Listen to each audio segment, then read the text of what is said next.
प्यारे विद्यार्थियों, मैं उमेश चंद्र। आइए अब हम लोग महादेव वर्मा के गीत का दूसरा भाग जो दीप शिखा से लिया गया है इसका वाचन करते हैं। उसके बाद हम लोग व्याख्या करते हुए आगे बढ़ेंगे।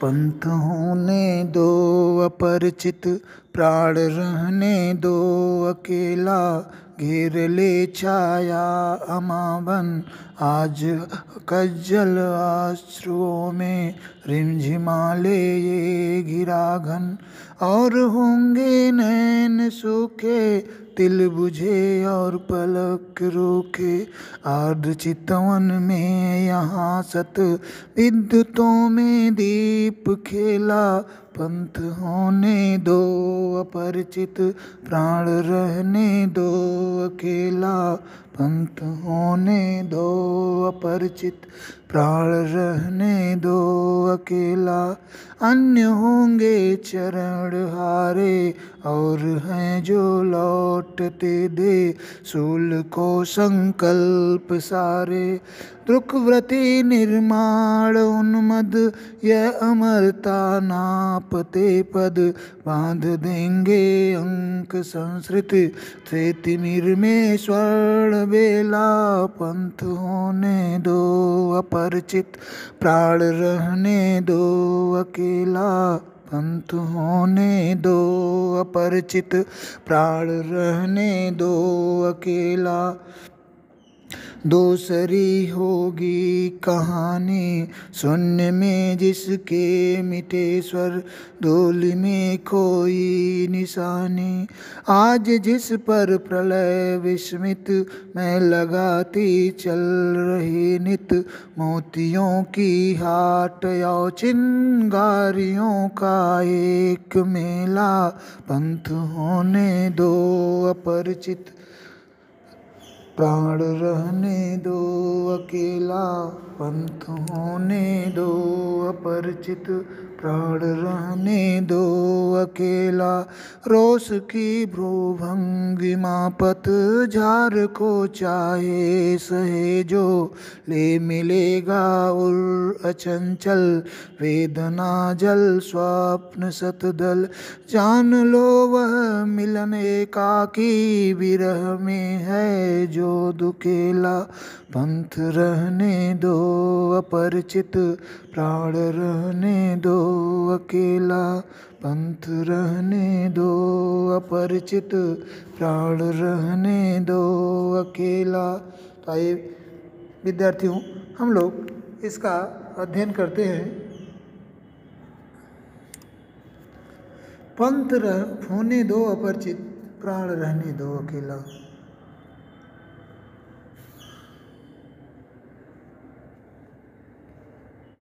तो हम देखेंगे गीत नंबर 2 जो दीप शिखा से लिया गया है। पंथ का अर्थ होता है रास्ता, अपरिचित यानी जिसके बारे में हमें कोई जानकारी नहीं है, प्राण का अर्थ यहाँ महादेव वर्मा की इच्छा शक्ति से लगाया गया है, और अकेला माने एकाकी, केवल वही उनके। अमा का अर्थ होता है अमावस्या, अमा का अर्थ होता है अमावस्या, और कज्जल का अर्थ होता है काजल, घन जानते ही हैं, घन का अर्थ होता है बादल, चितवन, चितवन का अर्थ होता है दृष्टि, अर्द्र माने नम होता है, सत माने सैकड़ों होता है, दीप माने दीपक होता है। तो हम लोग देखते हैं, पंथ होने दो अपरिचित, प्राण रहने दो अकेला। महादेव वर्मा जी कहते हैं इसमें क्या है, साधना के अपरिचित पथ की कठिनाइयों का विवरण अपने इस काव्य में प्रस्तुत करते हुए महादेव वर्मा कहते हैं कि साधना के पथ को अपरिचित होने दो, और उस मार्ग में जो ये हमारा इच्छा शक्ति या प्राण रूपी पथिक है, उस पथिक को अकेला रहने दो। आगे कहती हैं, घेर ले छाया अमावन आज कज्जल आंसुओं में, रिमझिमाले यह घिराघन, कहते हैं आज कज्जल आंसुओं में, आज कज्जल आंसुओं में यानी मेरी, इधर घेर ले छाया अमावन, आज भले ही मेरी परछाई, मेरी ही छाया अमावस्या की घनघोर अंधकार रात की तरह, घनघोर अंधकार या गहन अंधकार के समान मुझको घेर ले, अर्थात मेरे सामने समस्या भले ही उपस्थित कर दे। और इतना ही नहीं, आज कज्जल आंसुओं में आज मेरी काजल लगी ये आँखें भले ही बादल के समान, किसके समान? घन की तरह, यानी बादल के समान आंसुओं की वर्षा करने लगे, अर्थात इनसे आंसू निकलने लगे। किसके? हमारी आँखों से। फिर भी कह रही हैं कि मुझे चिंता इसकी कोई नहीं, अर्थात कोई भी समस्या हमारे सामने आ जाए, मैं उन समस्याओं से आज घबराने वाली नहीं हूँ। आज उस अपरिचित पंथ पर मैं, यानी मेरी इच्छा शक्ति, मेरे प्राण अकेले उस साधना के पथ पर आगे बढ़ेंगे। कोई भी समस्या आए उससे हमारे प्राण घबराने वाले नहीं हैं। आगे कहते हैं, और होंगे नैन सूखे तिल बुझे और पलक रूखे। और होंगे नैन सूखे तिल बुझे और पलक रूखे, यानी इस प्रकार कहती हैं महादेवियों की वो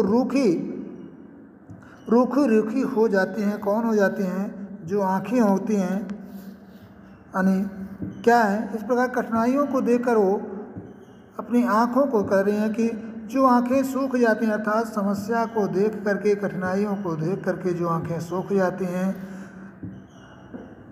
यहाँ आँखें सूखना का अर्थ है कि भावी समस्या को देखते हुए जो अपने उस लक्ष्य से, यानी इनका लक्ष्य क्या है? परमात्मा की प्राप्ति है, या जो भी लक्ष्य व्यक्ति का होता है, समस्या को देख करके अगर व्यक्ति लक्ष्य को त्याग देता है, घबरा जाता है, तो उससे इसका आशय हमको लगाना है।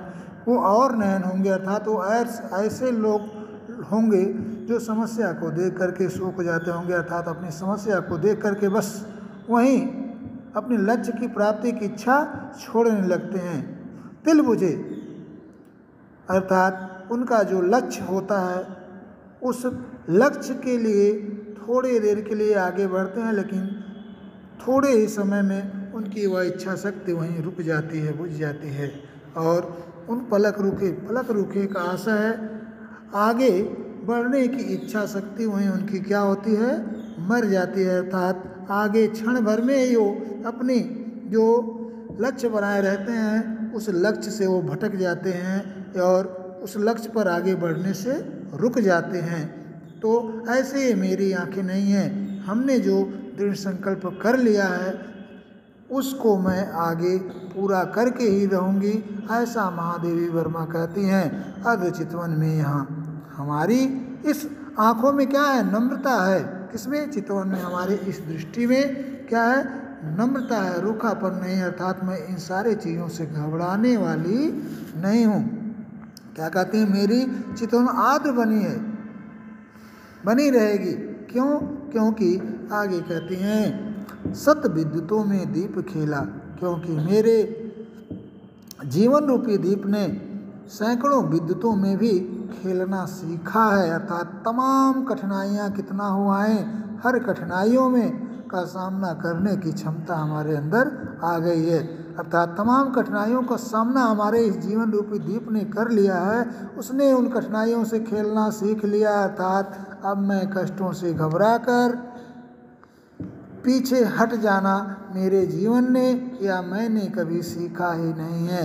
ये दीप का स्वभाव नहीं है। क्या कहते हैं? मेरे जीवन रूपी दीप का स्वभाव नहीं है कि कष्टों से घबराकर पीछे हट जाना, अर्थात अब मैंने जो लक्ष्य बना लिया है परमात्मा से मिलने के लिए, उसको ये मेरा प्राण रूपी यात्री उसको प्राप्त करके ही रहेगा। मैं घबरा करके उससे पीछे हटने वाले नहीं हूँ। तो प्यारे छात्रों, हम लोगों को भी जो लक्ष्य निर्धारित कर लेना चाहिए, निर्धारित करने के बाद कितना हो समस्याएं क्यों ना आए, हमको उनसे घबरा करके उस लक्ष्य के प्रति आगे बढ़ने से रुक नहीं जाना चाहिए। हमको उसको प्राप्त करने के लिए हर कठिनाइयों का सामना करते हुए निरंतर आगे बढ़ते रहना चाहिए। इसमें लगभग यही बातें बताने की कोशिश की हैं। कौन? आधुनिक युग की मीरा यानी महादेवी वर्मा जी। आगे महादेवी वर्मा कहते हैं, अन्य होंगे चरण हारे और हैं जो लौटते त्रिशूल को संकल्प सारे। यानी कहते हैं अन्य होंगे चरण हारे, वे कोई और ही पग होंगे, वो और ही किसी के चरण होंगे, अर्थात वह कोई और ही व्यक्ति होगा और किसी के वो प्राण होंगे जो हार मानकर तथा मार्ग के आने वाली दिक्कतों को या कांटों को अपने सारे संकल्प समर्पित करके निराश होकर वापस चले जाते हैं, लौट जाते हैं। कहने का आशय है कि मैं अब पीछे मुड़ने वाली नहीं हूँ। हम कोई भी समस्या आए उस समस्या का सामना करूँगी, उस समस्या से हार मानकर पीछे मुड़ने वाली नहीं हूँ। क्यों नहीं हूँ?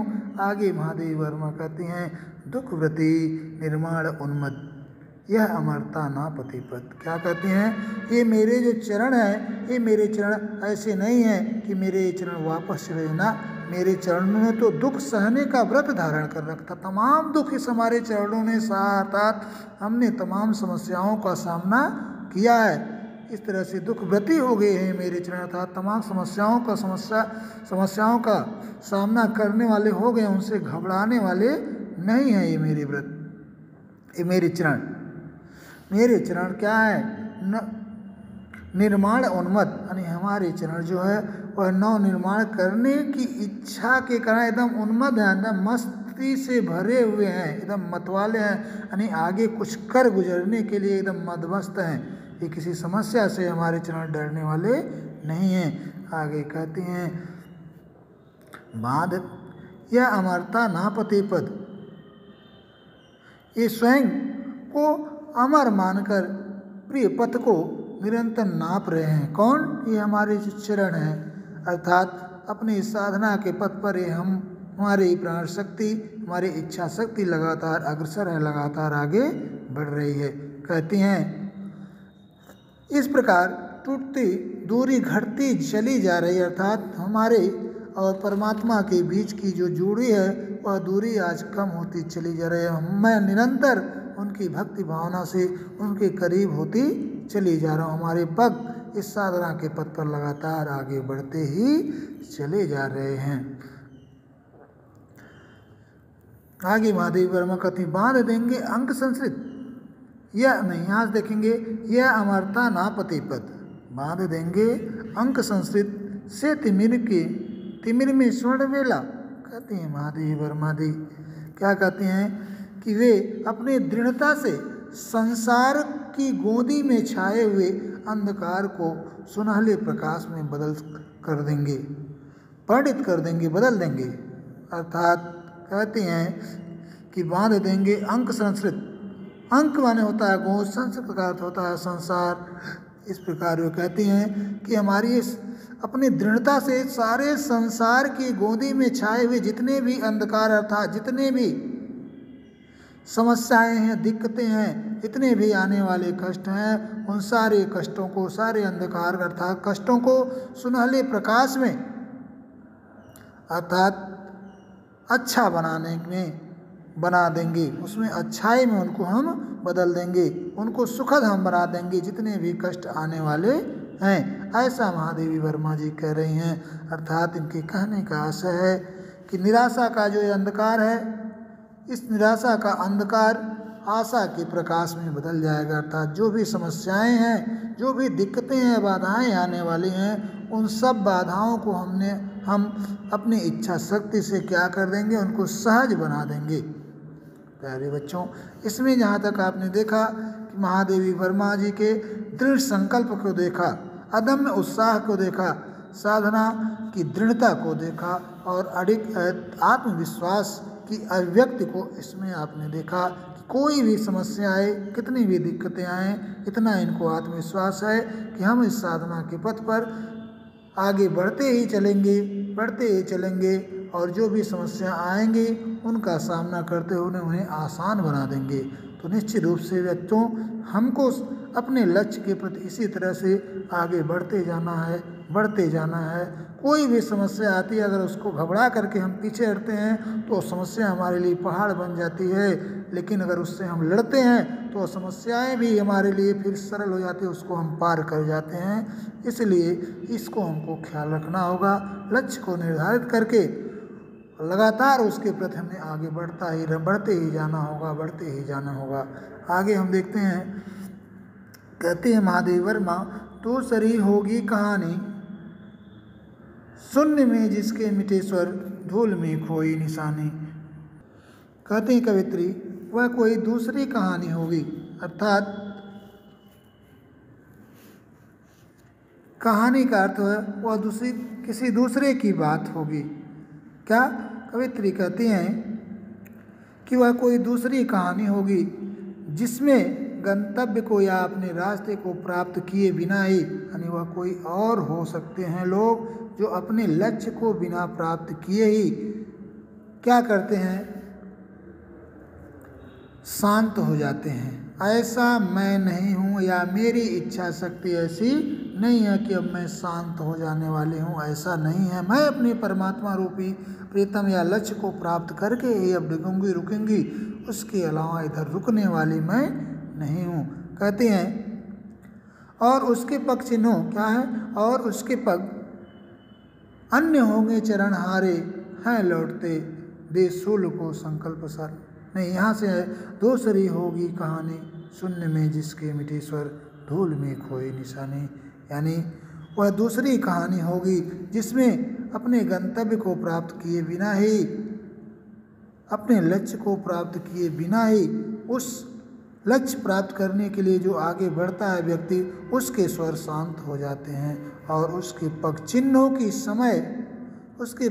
को समय की धूल मिटा देती है। अर्थात समस्याएं आने पर उस वक्त से वो घबरा करके क्या होते हैं, पीछे हट जाते हैं। ऐसा मैं नहीं हूँ। महादेवी कहते हैं, मेरी कहानी उससे सर्वथा उलट है।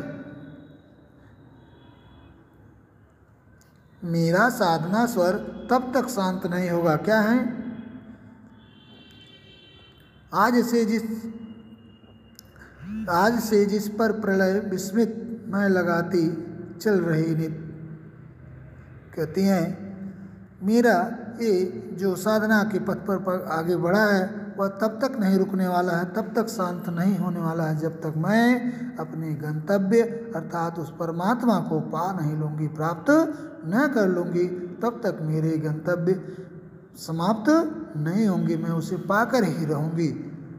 महादेव वर्मा आगे कहती हैं कि साधना के आज जिस पर प्रयत्न विस्मित मैं लगाती चल रही नित, यानी साधना के उस कठोर से कठोर पथ पर मेरा गमन भी अनजाना नहीं होगा। मैं अपने दृढ़ निश्चय आध्यात्मिक शक्ति के द्वारा उस पथ पर ऐसे पद चिन्ह का मतलब होता क्या है, धूल में खोई निशानी, ऐसे पद चिन्ह निशानी, ऐसे पद चिन्ह बना जाऊंगी जिसको समय की धूल मिटा नहीं सकेगी। यानी मैं ऐसा कार्य कर दूंगी, ऐसी रचना रच जाऊंगी जिससे आने वाले लोग उसको याद करें, वह मिटने वाली नहीं होगी, वह अमर हो जाएगी, हमेशा हमेशा याद की जाएगी। ऐसे कर्तव्य मैं करके छोड़ूंगी। आगे कहते हैं, आज जिस पर प्रलय विस्मित मैं लगाती चल रही नित, अपने प्रीतम परमात्मा पर मर मिटने के मेरे जो पवित्र इच्छा शक्ति है, दृढ़ निश्चय है, उसको देखकर आज हमारे अंदर परमात्मा से मिलने के लिए जो इच्छा शक्ति है, जो उत्साह है, उस उत्साह को देख करके आज प्रलय भी आश्चर्यचकित हो रही है। प्रलय से भी क्या होगा, ऐसे देख करके विस्मित हो रहा होगा, आश्चर्यचकित हो रहा होगा। कि क्यों आश्चर्यचकित हो रहा होगा? कि इस साधक को इसके उस भक्ति या साधना के पथ से विचलित करना संभव नहीं है, इसलिए वह विस्मित हो रहा होगा, आश्चर्यचकित हो रहा होगा। आगे महादेव वर्मा कहते हैं कि मैं अपने उस प्रीतम को प्राप्त करने के लिए, मैं अपने उस प्रीतम को मोतियों की हाट और चिनगारियों का एक मेला, मैं अपने उस परमात्मा रूपी, उस ईश्वर रूपी प्रीतम को प्राप्त करने के लिए मोतियों का खजाना लुटाने के लिए उसकी बाजार या हाट लगाती चल रही हूँ। उसकी बाजार, हाट का अर्थ होता है बाजार, मोतियों की बाजार लगाती चल रही हूँ। मोतियों का खजाना लुटाने के लिए मैं मोतियों की बाजार लगाती हुई चल रही हूँ। मेरे आंसू रूपी जो मोती हैं, उन मोतियों के उस मेले की चमक क्या है? चिनगारियों का एक मेला। मेरे आंसू रूपी जो ये मोती हैं, उस मोतियों के उस मेले की चमक दूसरे साधकों के मन में मेरे जैसा दृढ़ निश्चय की चिनगारियां भड़का देंगे। अर्थात हमारा देखे देखा आने वाले साधक भी करेंगे। ऐसा मैं कारनामा आज करके चली जा रही हूँ, जिससे वे भी अविचल रह करके साधना मार्ग पर अग्रसर हों और अपने गंतव्य को सरलता से प्राप्त करें। यानी मैं ऐसा कर्तव्य आज करके जा रही हूँ कि आने वाले लोग उसका अनुसरण करके अपने लिए एक लक्ष्य निर्धारित करें और उस लक्ष्य पर आगे बढ़ते ही जाएंगे। कोई भी समस्या आएगी उसका हंस करके सामना करेंगे और अपने लक्ष्य को बिना प्राप्त किए वो रहने वाले नहीं होंगे। यानी इसकी हमारे इस साधना के पथ में जैसे जो भी कठिनाइयाँ आएंगी उसको मैं सामना करूँगा। यानी आने वाले लोग भी इसका देखा करेंगे और अपने गंतव्य को अर्थात अपने उस लक्ष्य को बड़े आसानी से प्राप्त कर सकेंगे। तो प्यारे विद्यार्थियों, इसमें आपने देखा कि साधक के दृढ़ निश्चय को सफल अभिव्यक्ति मिली है। यानी निश्चित है कि अगर आपके मन में संकल्प अच्छे हैं और इच्छा शक्ति है तो लक्ष्य प्राप्त करना कठिन नहीं है, लक्ष्य मिल ही सकता है, इसमें कोई दो राय नहीं है। आगे देखते हैं, हास का मधुदूत भेजो रोष की भ्रूभंगिमा पतझार को चाहे सहेजो। यानी कोई भी इनको उस मार्ग से साधना के पथ से विचलित करने की चाहे जो उपाय कोई कर ले, परंतु ये उससे विचलित होने वाली नहीं है। इसी का हास का मधुदूत का मतलब होता है मुस्कान रूपी मधुर दूत। भ्रूभंगिमा भौरों की वक्रता, ये हमारे जो भौहें हैं इसकी टेढ़ापन, वक्रता, सहेजो यानी एकत्रित करना। स्वप्न सत्तल का अर्थ होता है स्वप्नों का सतदल माने होता है कमल, सपनों का कमल। तो इसमें प्रिय परमात्मा के मिलन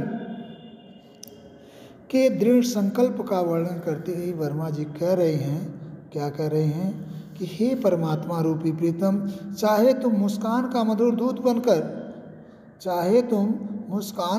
दूत बनकर मुझे अपनी ओर आकृष्ट करो और चाहे बाहों की वक्रता से क्रोध प्रकट करते हुए पतझड़ को एकत्रित कर लो।